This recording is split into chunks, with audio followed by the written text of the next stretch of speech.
السلام عليكم ورحمة الله. اللهم صل وسلم على سيدنا محمد وعلى آله وصحبه أجمعين. أهلا بكم في قناة وصفات من مطبخ هبة. وصفتنا لليوم كالعادة صحية لذيذة جدا وقيمتها الغذائية جدا مرتفعة. وصفتنا لليوم حلا التمر. نبدأ مع بعض طريقة التحضير والمقادير ونقول بسم الله. لتحضير حلاء التمر أحتاج أولا إلى سمن بقري.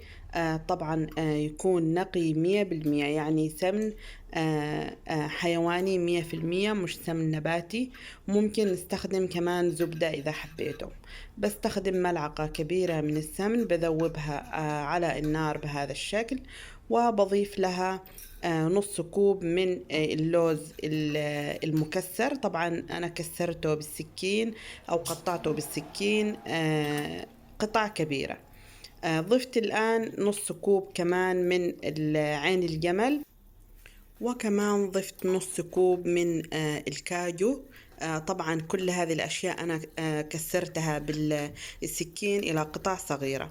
وكمان ضفت 3 ملاعق من بذور اليقطين، و3 ملاعق من بذور دوار الشمس. ومعايا كمان ربع كوب من الفول السوداني المحمص. أنا ضفت الفول السوداني في النهاية لأنه محمص وما يحتاج تحميص زيادة، فقط اكتفيت بتحميص المكسرات اللي ضفتها في البداية. بقلبها بهذا الشكل لمدة ربع ساعة على نار متوسطة إلى أن تتحمص بما فيه الكفاية، وبرجع أرفعها من على النار.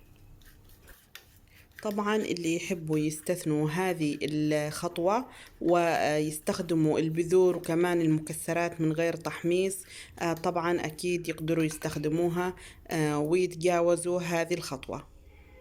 بعد ما رفعت المكسرات بهذا الشكل، بحط على طاسة ثانية ملعقة كمان من نفس السمن اللي عملته في البداية، وبذوبه، وبرجع أحط عليه تقريبا 500 جرام من التمر. أنا التمر هذا كان معايا جاهز، تقدروا تستخدموا جاهز، وتقدروا كمان تستخدموا يعني تعدوه أنتم في البيت، تخلوه من النوى وتعملوه زي ما تحبوا. ببدأ أهرس التمر بهذا الشكل، وطبعا الحرارة بتكون متوسطة علشان ما تحرقش معايا التمر. وبقلب إلى أن يذوب معايا التمر ويصير معايا زي الزبدة وذائب جدا.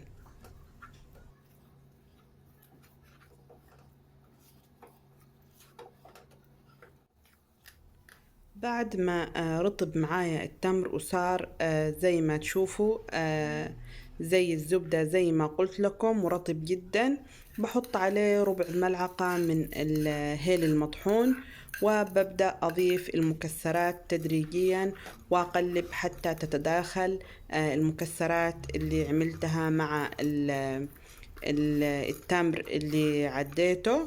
وبضيف طبعا على شوية شوية المكسرات، وبقلب إلى أن أخلص الكمية كامل.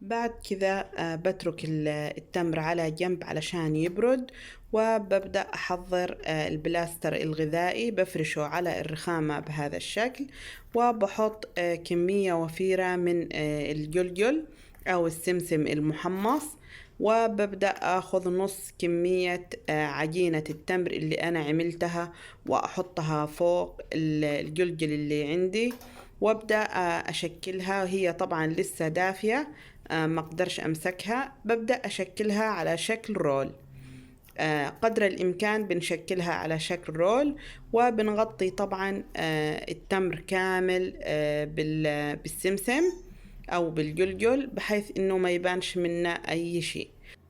بعد كذا طبعا بغلفها كامل بالبلاستر الغذائي، وزي ما تشوفوا ما بخليش أي شيء يظهر منها، وبدخلها على الفريزر أو الثلاجة. بتجلس في الثلاجة إلى أن تجمد أو تبرد. إذا كانت في الفريزر حوالي ربع ساعة، وإذا كانت تحت في الثلاجة بتجلس حوالي من ساعة إلى ساعة ونص، بتكون معاكم جاهزة.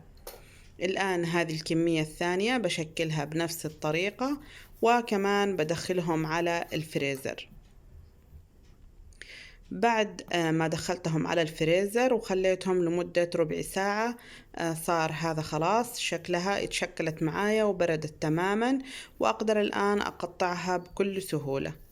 بتخلص من البلاستر الغذائي وببدأ أقطعها على شكل دوائر متساوية الحجم.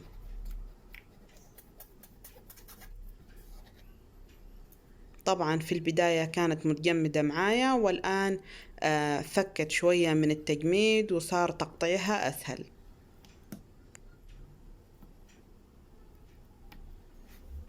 بعد كذا ببدأ أرصها على صحن التقديم، وهذا بيكون شكلها النهائي. طعمها طبعا ما اقدرش اوصف لكم قدر ايش هي لذيذة لذيذة. يعني بصراحة هذه الوصفة اعجبتني لأبعد درجة. طبعا مع فنجان قهوة بدون سكر، بتكون خلاص كذا بتعدل المزاج، وبتكوني اخذتي حصتك الكافية من الحلويات. زي ما تشوفوا هي رطبة وحلوة، والمكسرات كمان اللي هي متحمصة معطياها طعم رائع لأبعد درجة. أتمنى الوصفة لهنا تكون نالت إعجابكم، وإن شاء الله تجربوها وتنال رضاكم. وإلى اللقاء في وصفة قادمة إن شاء الله تعالى، والسلام عليكم ورحمة الله وبركاته.